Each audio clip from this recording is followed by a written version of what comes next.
واللہ ما طلعت شمس ولا غربت۔ شکر کا احساس پیدا کرنے کا ایک سنہری اصول ہے کہ انسان دین کے معاملے میں اپنے سے اوپر والے کو دیکھے اور دنیا کے معاملے میں اپنے سے نیچے والے کو دیکھے۔ اور ہم کیا کرتے ہیں؟ ہم اس کا الٹ کرتے ہیں، دین کے معاملے میں اپنے سے نیچے والے کو دیکھتے ہیں اور دنیا کے معاملے میں اپنے سے اوپر والے کو دیکھتے ہیں۔ اگر خاوند بیوی کو کہے نا نماز پڑھو، وہ کہے گی تمہاری بہن کون سا نماز پڑھتی ہے؟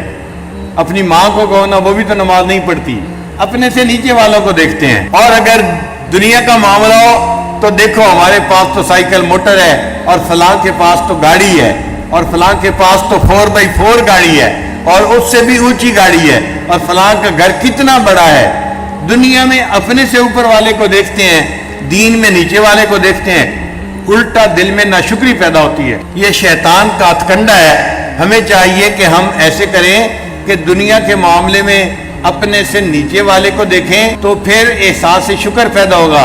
اللہ آپ نے تو ہمیں یہ نعمتیں عطا فرمائی، فلاں کے پاس تو یہ نعمت ہی نہیں تھی۔ کہتے ہیں کہ ایک بندے کے پاس جوتے نہیں تھے اور وہ دل ہی دل میں بڑا شکوہ کر رہا تھا اللہ سے، اے اللہ گرمی کا موسم ہے، میرے پاؤں میں جوتے ہی نہیں، اور میں نماز پڑھنے کے لیے مسجد میں جا رہا ہوں اور میرے پاؤں نیچے سے جل رہے ہیں۔ اب گرم زمین تھی، پاؤں جل رہے تھے، پتھریلی زمین تھی۔ اب وہ مسجد کی طرف جا بھی رہا ہے، لیکن دل کے اندر اس کے شکوہ بھی ہے، اللہ آپ نے تو مجھے جوتے بھی نہ دیے، اور میں تو نماز پڑھنے کے لیے ظہر کی آپ کے گھر میں جا رہا ہوں اور میرے پاؤں جل رہے ہیں۔ جب اس نے وہاں جا کے نماز پڑھی اور باہر نکلا تو کیا دیکھا کہ سامنے سے ایک بندہ آ رہا تھا اور اس کی دونوں ٹانگیں کٹی ہوئی تھیں، اس کے پاؤں ہی نہیں تھے۔ جب اس کی نظر پڑی تو اس کے دل میں چوٹ لگی، اللہ میں تو جوتے کے لیے شکوے کر رہا تھا، اور یہ بندہ تو مسجد میں وہ آ رہا ہے جس کے پاؤں ہی نہیں ہیں۔ وہ گھسٹ کے آ رہا تھا مسجد میں۔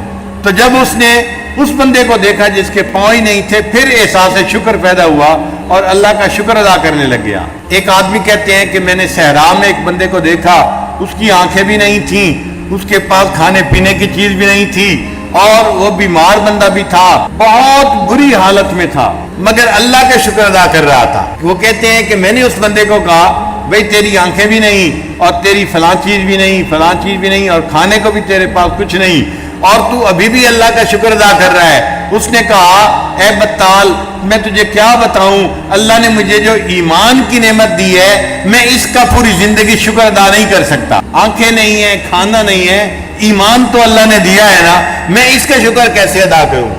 جب اللہ تعالیٰ کسی بندے کو نعمتیں عطا فرماتا ہے تو اس بندے کو چاہیے کہ ایک تو نعمتوں کی قدردانی کرے، اور پھر ان نعمتوں کو جائز طریقے سے استعمال بھی کرے۔